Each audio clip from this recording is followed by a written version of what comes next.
जो लोग बुद्धिमान हैं वह यह जानते हैं कि शब्द हथियार की तरह होते हैं जिनसे किसी को भी बचाया जा सकता है या किसी को भी मारा जा सकता है। अब आप सोच रहे होंगे कि शब्दों से किसी को मारा कैसे जा सकता है, तो जरा सोचिए, ज्यादातर आत्महत्याओं के पीछे किसका कारण होता है? किसी के पति ने कुछ कहा, किसी के पिता ने कुछ कहा और उन लोगों ने आत्महत्या कर ली। यह आत्महत्या किसके कारण हुई? वह पीड़ित के मन को इतना दुखी कर गए कि उसके मन से वह दुख सहना और ज्यादा बर्दाश्त करना नामुमकिन हो गया और इसी वजह से उन्होंने आत्महत्या कर ली। ऐसे ही आपके शब्द किसी को नया जीवन प्रदान कर सकते हैं। जब कोई आदमी उदास होता है या दुखी होता है तो आपके शब्द उसमें एक नया जोश, एक नया उत्साह भर सकते हैं और एक हारा हुआ आदमी अपने जीवन में एक नई शुरुआत कर सकता है, सिर्फ शब्दों के माध्यम से, हमारी वाणी के माध्यम से। तो अब तक आप यह तो समझ ही गए होंगे कि हमारे शब्द हमारे जीवन को किस तरह निर्धारित करते हैं, शब्दों में कितनी ताकत होती है और किसी से बात करते वक्त हमें कितनी सावधानी से अपने शब्द बोलने चाहिए। आज जो बौद्ध कहानी मैं आपको सुनाने वाला हूं, उसमें आपको सीधे तौर पर कुछ ऐसे तरीके पता चलेंगे, कुछ ऐसी परिस्थितियां पता चलेंगी जहां पर आपको हमेशा चुप रहना चाहिए। कुछ परिस्थितियों में अगर आप कुछ नहीं बोलेंगे तो वही आपके लिए सबसे ज्यादा बेहतर होगा। इससे पहले कि आप इस कहानी में खो जाएं, इस चैनल को सब्सक्राइब जरूर कर लें। तो चलिए कहानी शुरू करते हैं। एक बार की बात है, एक युवा लड़का एक बार एक बौद्ध भिक्षु के पास पहुंचा। वह काफी परेशान लग रहा था और उसने बौद्ध भिक्षु से जाकर पूछा कि हे महात्मा, मैं अपने आप से परेशान हूं, अपने आप से दुखी हूं। बाहरी रूप से मुझे कोई दुख नहीं है, मैं धन धान्य संपन्न हूं, मुझे कोई शारीरिक रोग भी नहीं है, लेकिन मैं खुद से परेशान रहता हूं, अपने मन से परेशान रहता हूं। अक्सर मेरी बातों को मेरा कोई भी दोस्त गंभीरता से नहीं लेता और ना ही मेरे परिवार के लोग मेरी किसी बात को गंभीरता से लेते हैं। मैं जो कुछ भी सलाह देता हूं, या तो वह उसे मजाक में उड़ा देते हैं या फिर उसे गंभीरता से लेते ही नहीं है। मेरी बातों को कोई गंभीरता से क्यों नहीं लेता है? क्यों मेरी बातों पर कोई अमल नहीं करता? क्यों मेरी बातों में कोई रुचि नहीं दिखाता? क्या कारण है? कृपया मुझे बताने का कष्ट करें और मेरे मन के इस दुख को दूर करें। यह सुनकर बौद्ध भिक्षु ने कहा कि आज सुबह मैं चालित ध्यान करके वापस आ रहा था। रास्ते में कुछ कौवे काव काव कर रहे थे और वहीं पर जब मैं चलता हुआ कुछ दूर आया तो मुझे एक मोर की मधुर आवाज सुनाई दी।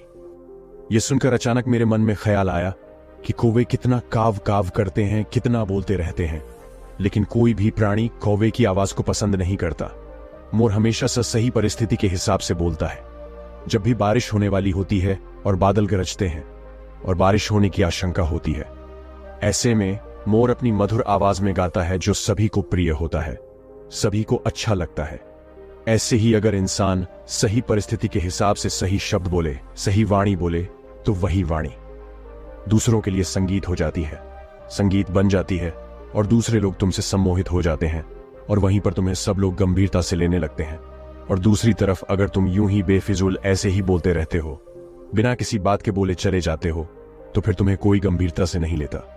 तुम उस कौवे की भांति हो जाते हो जिसकी वाणी कोई पसंद नहीं करता और बाद में तुम्हें दुख होता है कि तुम्हें कोई गंभीरता से क्यों नहीं लेता। इसीलिए अपने शब्दों को बेहद बुद्धिमानी के साथ इस्तेमाल करना सीखो। अगर तुम नहीं सीखोगा तो समाज में तुम्हें कोई सम्मान या कोई गंभीरता से नहीं लेगा। यह सुनकर वह युवा लड़का बोला कि हे महात्मा, मैं जानता हूं कि मैं ज्यादा बोलने की बीमारी से ग्रस्त हूं, मुझे इतना नहीं बोलना चाहिए, लेकिन मैं अपने आप पर काबू नहीं रख पाता और ना ही मैं इतना बुद्धिमान हूं कि मैं अपने शब्दों को नाप तोल कर बोल सकूं। मैं तो किसी से बात करते वक्त इतना सोचता भी नहीं कि मुझे अपने शब्द किस तरह इस्तेमाल करने हैं। कृपया करके कुछ ऐसी परिस्थितियां बता दीजिए जहां पर मुझे कम बोलना है या फिर बोलना ही नहीं है, हमेशा चुप रहना है। अगर आप मेरा ऐसे मार्गदर्शन कर सकते हैं तो मेरा जीवन आसान हो जाएगा और मुझे ज्यादा दिमाग या अपनी बुद्धि लगाने की भी जरूरत नहीं पड़ेगी। यह सुनकर बौद्ध भिक्षु ने मुस्कुराते हुए कहा कि बेटा, वैसे तो इंसान को हर परिस्थिति में सोच समझकर ही बोलना चाहिए, लेकिन अगर वह हमेशा होश में नहीं रह पाता है, ध्यान में नहीं रह पाता है, मैं तुम्हारे दैनिक जीवन की कुछ ऐसी परिस्थितियां बता रहा हूं जहां पर हमें हमेशा चुप रहना है। अगर तुम ऐसी जगहों पर कुछ बोलोगे तो तुम्हारा अपमान ही होगा या फिर तुम्हें कोई गंभीरता से नहीं लेगा। सबसे पहली जगह है, या यूं कहे ऐसी परिस्थिति जहां पर इंसान को हमेशा चुप रहना चाहिए, वो है जब किसी ऐसे विषय के बारे में बातचीत हो रही हो जिसके बारे में आपको कोई जानकारी ही नहीं है। तो ऐसी परिस्थिति में व्यर्थ में बीच में टान अड़ाना, व्यर्थ का ज्ञान देना आपको कुछ पता नहीं है, लेकिन फिर भी आप अपना ज्ञान देने के लिए उत्सुक हैं, तो ऐसी जगह पर आपका अपमान ही होगा। जरा तुम खुद सोचो, जब कोई बीमार आदमी अपनी बीमारी के बारे में चर्चा कर रहा हो और आपको उस बीमारी के बारे में कोई भी ज्ञान नहीं है, लेकिन फिर भी आप व्यर्थ में बेकार में उसे ऐसी ऐसी औषधियां बता रहे हैं जिनका उसकी बीमारी से कोई तालमेल ही नहीं है, तो ऐसे में आप अपनी प्रतिष्ठा अपने हाथों से खो रहे होते हैं और आपको पता ही नहीं होता। ऐसी परिस्थिति में आदमी को हमेशा सुनना चाहिए। ध्यान से सुनना भी एक कला होती है।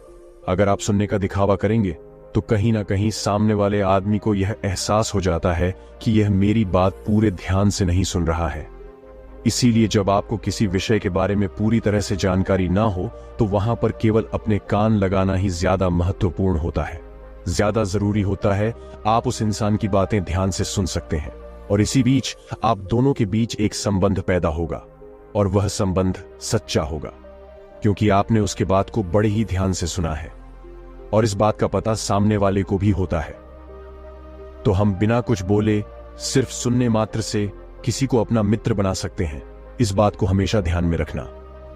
दूसरी जगह जहां इंसान को हमेशा चुप रहना चाहिए वह है खाना खाते समय। खाना इंसान को हमेशा चुप रहकर खाना चाहिए, मौन रहकर खाना चाहिए। महात्मा बुद्ध और उनके भिक्षु हमेशा चुप रहकर भोजन करते हैं, शांत भाव से भोजन करते हैं, परिपूर्ण होकर भोजन करते हैं, पूरी तरह से करते हैं, एक एक टुकड़े का स्वाद लेकर भोजन करते हैं। और ऐसा भोजन जब आपके शरीर में पहुंचता है तो वह आपके अंग अंग तक ऊर्जा पहुंचाता है। अक्सर हम भोजन करते वक्त कुछ ना कुछ बोलते रहते हैं, कुछ ना कुछ सुनते रहते हैं, लेकिन मौन रहकर पूरा स्वाद लेकर उस भोजन को कभी नहीं करते। हम उस भोजन को करते वक्त आधे अधूरे ही रहते हैं और इसीलिए हमारा शरीर लोगों से ग्रस्त हो जाता है। जरा तुम खुद सोचो, बौद्ध भिक्षु हमेशा भिक्षा लेकर भोजन करता है और भिक्षा भी बिल्कुल मामूली सी, और वह भी एक वक्त का।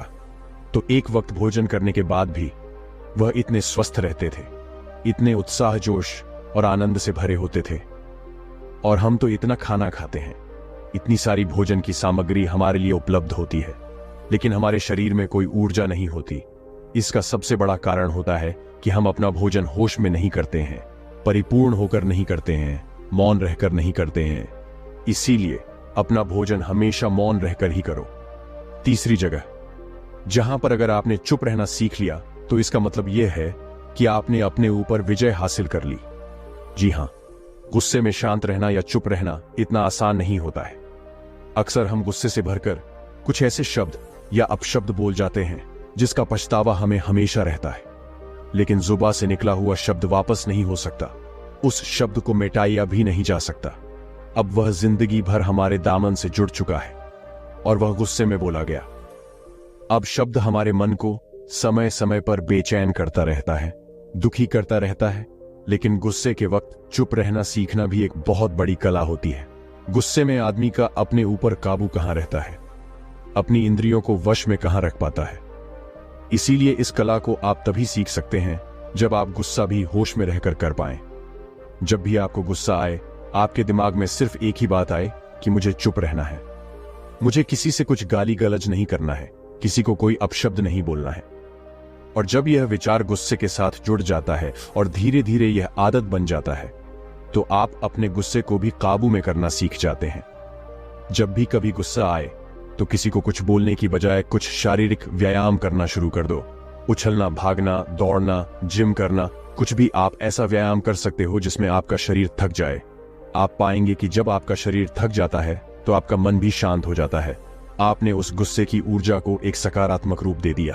और यही बुद्धिमान व्यक्ति की पहचान होती है, जो दूसरों के तानों से भी अपना घर बना लेता है, अपनी कामयाबी के रास्ते निकाल लेता है। वही सच में बुद्धिमान आदमी है, जो जहर को भी दवा बनाकर इस्तेमाल करना सीख जाए। वही असली बुद्धिमान होता है। चौथी जगह जहां आप चुप रहेंगे तो आपके लिए वही सबसे ज्यादा बेहतर होगा।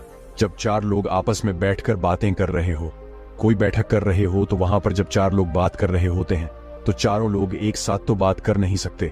एक बार में एक व्यक्ति बोलेगा और तीन सुनेंगे, तभी वह बैठक कामयाब हो पाएगी। तभी वह चर्चा सही रूप में आगे बढ़ पाएगी। लेकिन अगर कोई आदमी ऐसा बैठा हुआ है जो बीच में ही दूसरे की बात काटकर अपनी बात को ऊपर रखना चाहता है, तो ऐसे में वह चर्चा या वह बैठक आपको कहीं नहीं पहुंचाएगी और चारों लोगों के बीच आप सबसे मूर्ख कहलाओगे। अगर आपको अपनी बात कहनी है तो सामने वाले को अपनी बात पूरा करने दो, उसके बाद अपने विचार रखो। यही एक भद्र पुरुष या फिर कहे अच्छे आदमी की पहचान होती है।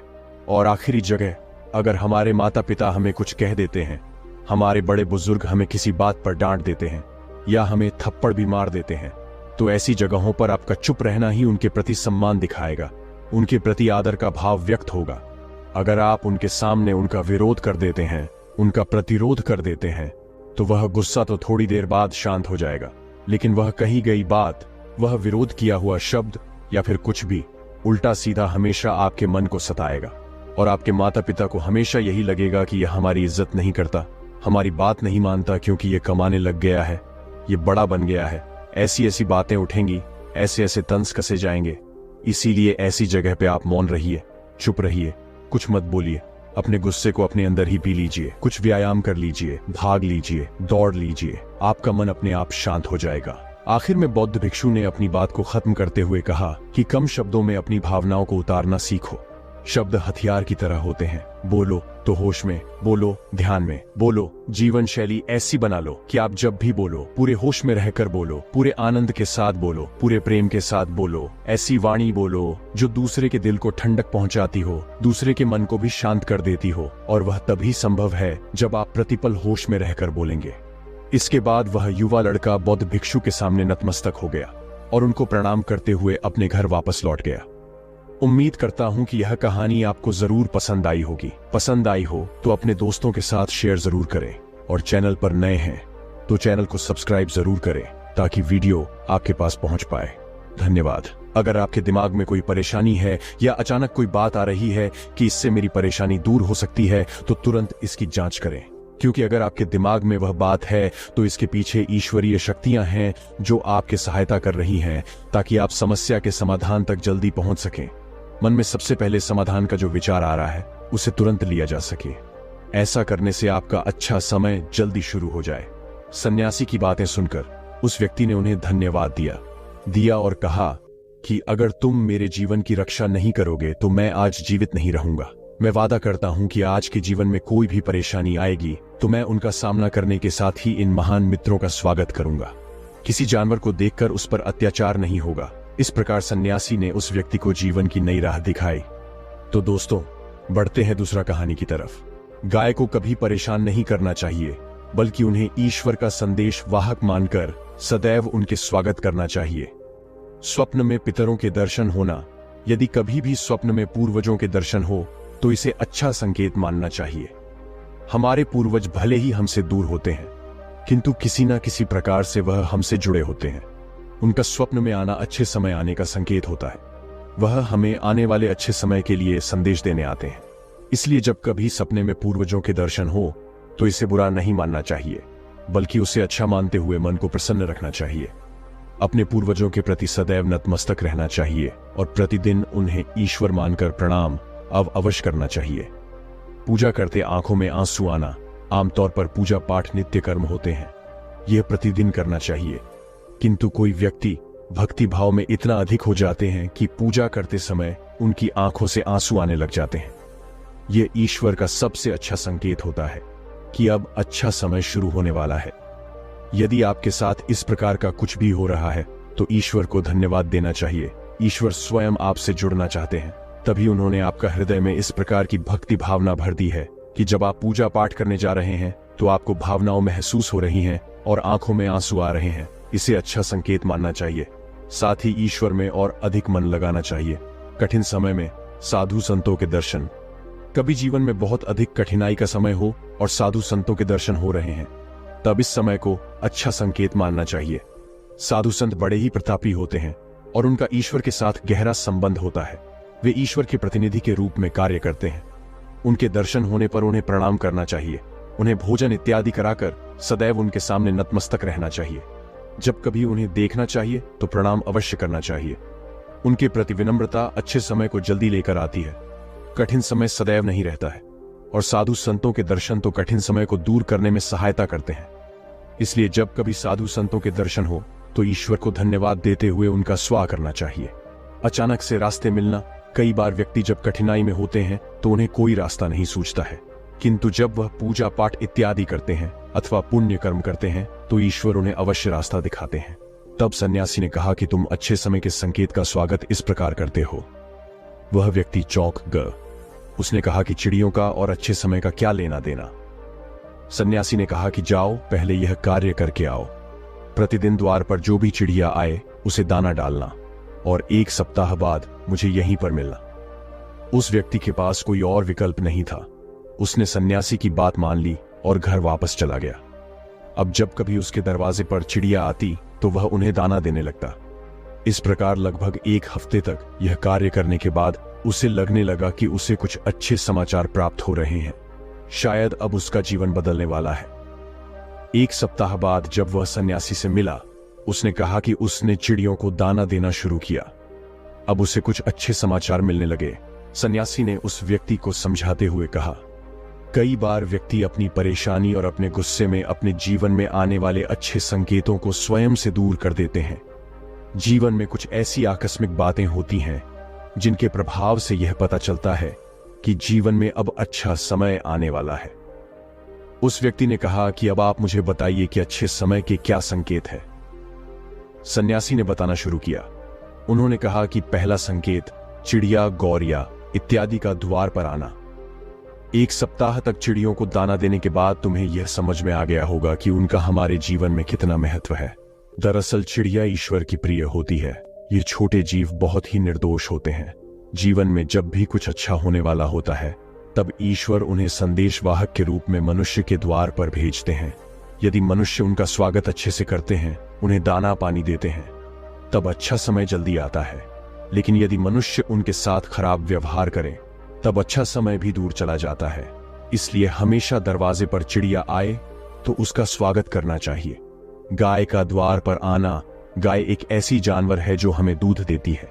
इस दूध को देवता अमृत समान मानते हैं। वेदों और शास्त्रों में गायों की पूजा का भी विधान है। कहा जाता है कि जब कभी घर में रोटी बनती है तो पहली रोटी गाय को समर्पित करना चाहिए।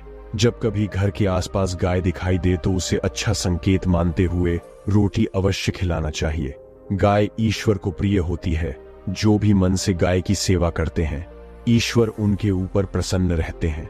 आखिरकार लगातार परेशानी झेलते हुए जब उसकी हिम्मत टूट गई, तब एक दिन उसने निर्णय ले लिया कि अब वह इस जीवन को समाप्त कर देगा। वह अपना घर छोड़कर गांव से बाहर चला गया और नदी को देखते ही उसमें छलांग लगा दी। लेकिन यह क्या? 2 सन्यासियों ने उसे नदी के पानी से बाहर निकाल दिया। दरअसल जब वह नदी में छलांग लगा रहा था, वहां पर एक सन्यासी और उनके 2 शिष्य बैठे हुए थे। उस व्यक्ति को नदी में छलांग लगाता हुआ देखकर सन्यासी ने अपने शिष्यों को आदेश दिया और उस व्यक्ति को पानी से बाहर निकाला गया। पानी से बाहर आते ही वह व्यक्ति सन्यासी के ऊपर चिल्लाता। उसने कहा कि आपने मेरी जान क्यों बचाई? मैं जीवित नहीं रहना चाहता, मुझे मरना ही होगा। सन्यासी ने उसे समझाते हुए कहा कि यह जीवन बहुत मूल्यवान है, तुम इसे इस प्रकार क्यों व्यर्थ कर रहे हो? आखिरकार जब समय पूरा हो जाएगा तब तुम्हें यह धरती छोड़कर जाना ही है। उस व्यक्ति ने कहा कि मैं अपने जीवन की परेशानियों से तंग आ गया हूं। मुझे समझ में नहीं आता है कि मेरा अच्छा समय कब शुरू होगा। मेरे जीवन में सब कुछ बुरा बुरा होता है। मैं लाख प्रयत्न करता हूं, फिर भी सफलता नहीं मिलती है। सन्यासी ने कहा कि मैं तुम्हारी सहायता करूंगा। तुम सबसे पहले आत्महत्या करने का विचार अपने दिमाग से निकाल दो, क्योंकि यह सबसे बड़ा पाप है। जो व्यक्ति आत्महत्या करते हैं उन्हें कभी मुक्ति नहीं मिलती है। तुम्हें क्या लगता है तुम आत्महत्या कर लोगे तो तुम्हारी परेशानी खत्म हो जाएगी? कभी नहीं, बल्कि आत्महत्या से तुम कायर सिद्ध होते हो। उस व्यक्ति ने कहा कि हे सन्यासी, आप बहुत ज्ञानी हैं, कृपया करके मुझे कोई मार्ग बताइए। मुझे यह बताइए कि मेरा अच्छा समय कब आएगा और इसके संकेत क्या क्या है। सन्यासी ने कहा कि मैं तुम्हारी सहायता अवश्य करूंगा, किंतु उससे पहले तुम्हें मेरे कार्य करने होंगे। मैं तुम्हें जैसा जैसा कहता हूं तुम्हें मेरी बात माननी होगी। उस व्यक्ति ने कहा कि आप जो भी कहेंगे मुझे सब मान्य है। आप ये बताइए कि मेरे जीवन में अच्छा समय कब आएगा और इसके संकेत क्या है। सन्यासी ने कहा कि पहले मेरी बात सुन लो। व्यक्ति ने कहा, ठीक है, मुझे बताइए। सन्यासी ने कहा कि यदि तुम चाहते हो तुम्हारा अच्छा समय जल्दी आए तो प्रतिदिन चिड़ियों को दाना डालना। उस व्यक्ति ने मुंह बनाते हुए कहा, यह किस प्रकार का कार्य है? मुझे तो चिड़िया पसंद नहीं है। यदि वह मेरे द्वारा पर आए तो मैं उन्हें भगा देता हूं। दोस्तों, गौतम बुद्ध की शिक्षा हर किसी के जीवन को नई दिशा दे सकती है। अगर आप भी इसे मानते हैं तो कमेंट्स में नमो बुद्धाय लिखना मत भूलिए। इस कहानी को अंत तक सुनिए और वीडियो के साथ बने रहिएगा। तो अब इस कहानी की शुरुआत करते हैं। बहुत समय पहले की बात है।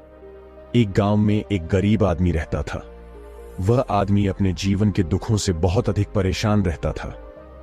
जब कभी वह कोई काम करने जाता तो वह काम सफल होते होते रह जाता था। आखिरी क्षणों में असफलता ही उसके हाथ लगती थी। कभी वह स्वास्थ्य को लेकर परेशानी में रहता था तो कभी उसके परिवार में अकाल मृत्यु हो जाती थी। वह अपने जीवन के दुखों से तंग आ चुका था। एक दिन की बात है, वह अपने घर के दरवाजे पर बैठा बैठा सोच रहा था। तभी उसके दरवाजे पर चिड़ियों का झुंड आया। वह पहले से ही परेशान था। चिड़ियों को देखकर वह उन्हें भगाना शुरू कर दिया। सभी चिड़िया उसके दरवाजे से दूर हो गई। उस व्यक्ति की यह विशेष आदत थी, जब भी वह किसी जानवर को अपने घर के आसपास देखता था तब उसे मारने और भगाने लगता था। साधु संतों को देखकर वह कभी उन्हें प्रणाम नहीं करता था, बल्कि मुंह फेर कर वहां से चला जाता था।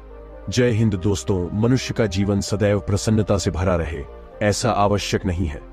सुख और दुख एक ही सिक्के के दो पहलू हैं। यदि मनुष्य के जीवन में दुख और बुरा समय नहीं होगा तब वह अच्छे समय के महत्व को कभी नहीं समझ पाएगा। कई व्यक्ति ऐसे होते हैं, जब उनके जीवन में समस्याएं आती हैं तब वह बार बार यही कहते हैं कि आखिर अच्छा समय कब, किंतु अच्छा समय भाग्य पर निर्भर करता है। साथ ही हमारे कर्म भी अच्छे समय को हम तक पहुंचने में सहयोग करते हैं। मनुष्य के जीवन में होने वाली घटनाओं को ईश्वर तरह तरह से संकेत देकर उसे बताने का प्रयास करते हैं। जब मनुष्य का अच्छा समय आने वाला होता है तब ईश्वर उसे विभिन्न प्रकार से संकेत देकर बताने का प्रयास करते हैं कि तुम्हारा आज समय जल्द आएगा, थोड़ा धीरज रखो। ऐसे में जानकारी के अभाव में व्यक्ति उन संकेतों का गलत अर्थ निकाल लेते हैं या फिर उनका स्वागत नहीं करते। इस प्रकार जब परेशानियां उनका पीछा नहीं छोड़ती हैं तब वह निराश हो जाते हैं। आज हम आपको इस वीडियो में बताने वाले हैं कि अच्छे समय आने की क्या संकेत होते हैं और किस प्रकार से इन संकेतों का स्वागत करना चाहिए।